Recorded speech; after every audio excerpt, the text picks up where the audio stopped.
Do you want to see what the best home brewing setup looks like? If so, I'll show you.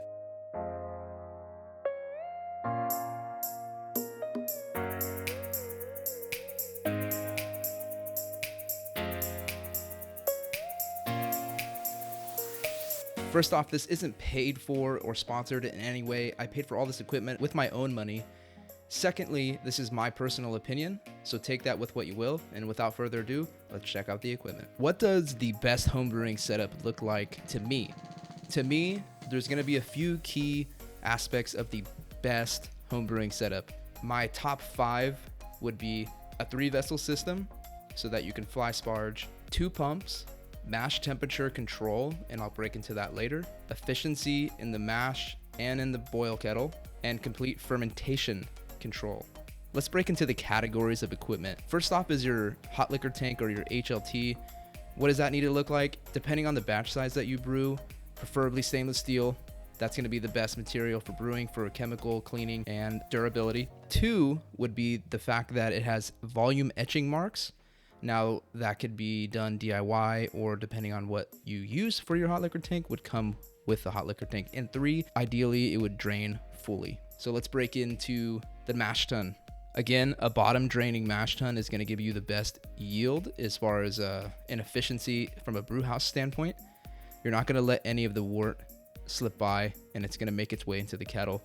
Number 2, preferably stainless steel. Again, durable, cleans well. Number 3 would be being insulated. Let's break into the boil kettle. What makes a good boil kettle? Number 1 required feature would be a Whirlpool port, and that will benefit you, 1, in cooling down your wort when it comes time to chill, 2, allowing you to create a whirlpool of hop debris and protein in the center, allowing you to then maximize your wort pickup into the fermenter. It being stainless steel, again, for a cleaning and durability standpoint. Let's break down why I think this system is the best. It's a hybrid system. I use natural gas on my hot liquor tank and my boil kettle, and I use electric to maintain my mash temperature. And also I can do step matching and a mash out with the rinse tube. Why is that ideal? Well, for me personally, I live in an area that electricity costs more than natural gas. So ideally for me, using less electricity is better. 2, I think the electrical standpoint gives you the most control when it comes to mash temperature, the ability to step mash, the ability to mash out and recirculate the entire time has drastically improved my mash efficiency and clarity of the wort headed into the boil kettle. Now I use 2 Blickman Hellfire burners. I've used a turkey burner and a banjo style burner in the past.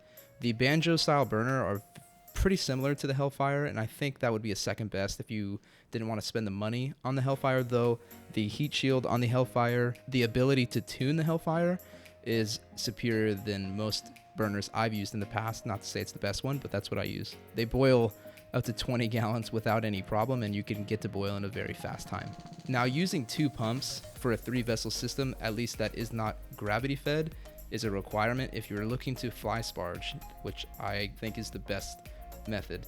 Why do I think it's the best method? You get to control your runnings, you get to maximize your efficiency, you get to check pH along the way. Fermentation control, I personally think a glycol chiller and Unitank are the best. Now, this is a video for the best, not the cheapest.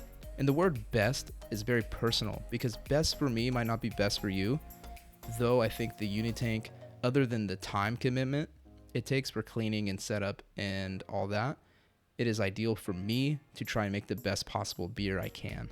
And for chilling, I think a counterflow chiller has been the best method of chilling my wort that I've come across. I've used an immersion chiller for a really long time.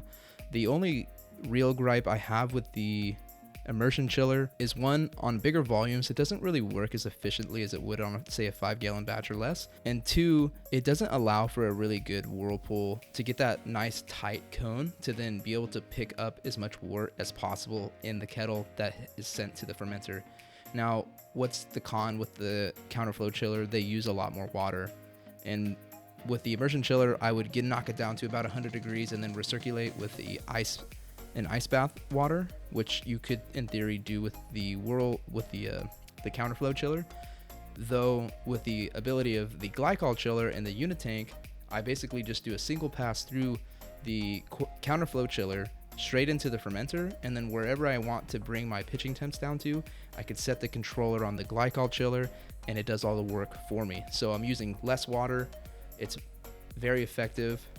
It's similar to the immersion chiller and the ice bath, but it's using glycol and so on. So I think that is the best method for chilling your wort.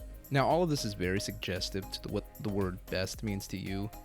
Again, this is not a budget video. This is all my opinion on what is best. If you think there are better methods for a home brewing setup out there, I would love to hear about it, and I'm sure those watching would love to see what you have to say about it as well. So if you could leave that in the comments below, I think that'd be really great. If you saw any value out of this video at all, go ahead and give me a thumbs up. It would really help out the channel. And if you like any videos like this, consider subscribing for future content. Thanks again.